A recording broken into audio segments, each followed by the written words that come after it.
Morning everybody, 4th of June, another day in my daily diary of looking after my wife with Parkinson's, with dementia. Don't know what today's going to bring. I'm just sat out on the porch, veranda, whatever you call it, of this log cabin that we're in, that granddaughter's organised for us, and overlooking the lake. Lovely view in the morning. The ducks sat outside and the swans, feeding the swans last night with the two great grandsons. Yesterday was a funny one with Angie, because she didn't want to get up in the morning. Kept waking up and no. Anyway, so I more or less insisted about 10:15, so she could get her breakfast in time before that 11 o'clock cut off mark. But she was just very, very slow. We got out, I managed to get her washed and dressed, and we got out. But again, like once, while the granddaughter and kids and that Joe was waiting for us to be ready, they went out playing was it foot golf or something on the park. And yeah, we'll come and follow. But you think it's like you can't just do that anymore. It's because I've got to physically walk Angie to the out and down the steps and to the car. I couldn't get the car out proper because we got two cars. Anyway, it's got it out, but I have to sort of pull the car out, open the doors, which then means I'm blocking, the little roadway for anybody else wants to come past. Not that people mind, because when I was doing it later on, people, they just hold their hands up and they understand what's going on, but it's not just a straightforward, let's just get in the car and go.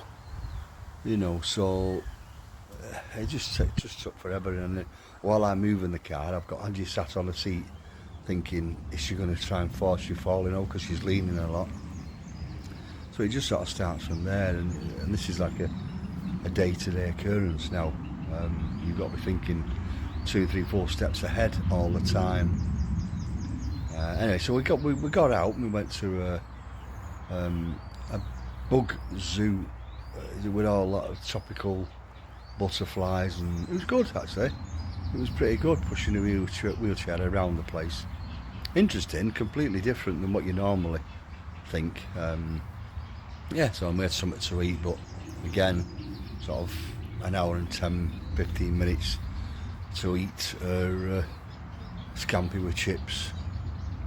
Everybody just waiting around all the time. Of course, then we wanted to go. Then she wanted the loo, which was right back round the other side. Gets all pushing her all the way around there. The loo wasn't. It was a disabled toilet, but it wasn't that big. So I had to leave the door open, stand her up, get her off the wheelchair, sit her to the toilet, obviously still dressed, then move the wheelchair, close the door. But then the wheelchair's outside. It's mad, it's ridiculous. Disabled toilets that don't fit a wheelchair and 2 people. It's mad. So obviously then I could get her done and get her to sit on the toilet and do what she had to do, and then but again you're listening outside of a wheelchair, so it's mad. It's ridiculous. You don't realise, you think, disabled toilets, yeah, okay, but they're not adequate. A lot of them are not adequate. It's strange. It's strange, when the people are making disabled toilets, when you're planning for them. Just, if anybody listening to this, make them big enough so you can get 1 wheelchair and 2 people in comfortably. It's not rocket science. It's not rocket science. Just sort it out, please. Every disabled toilet from now on should be big enough. Mad. And then when we did get home, like I said, she was very lethargic again yesterday. Very lethargic. And then as the night progressed, she went a lot more confused than she normally does. What time are we going home? She said at one point. This is why she's in her pyjamas and I'm in my lounges. Everybody else has been washed and showered and all lounging about in the front room. One at Licklands is ready for bed. What time are we going home?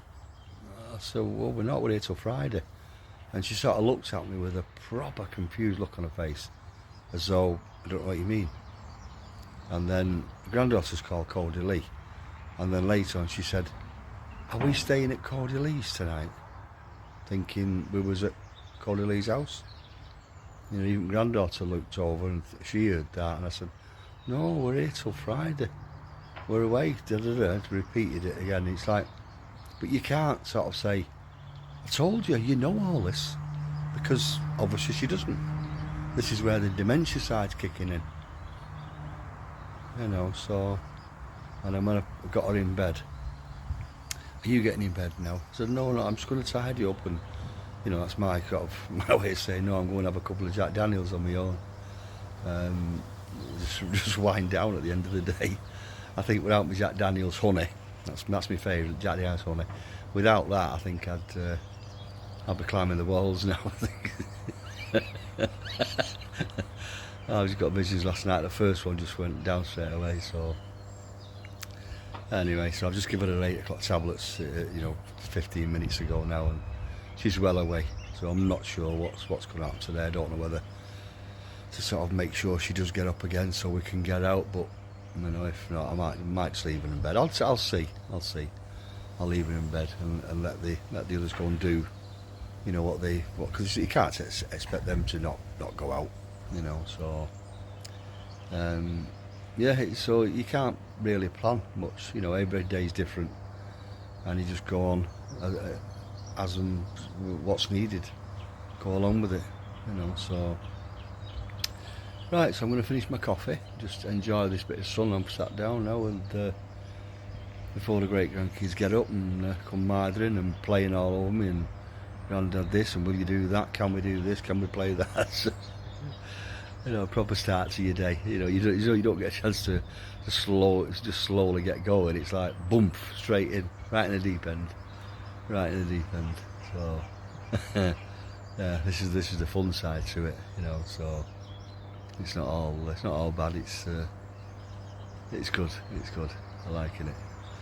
So right, okay. I'm going to finish this coffee now, and so you take care now. Bye.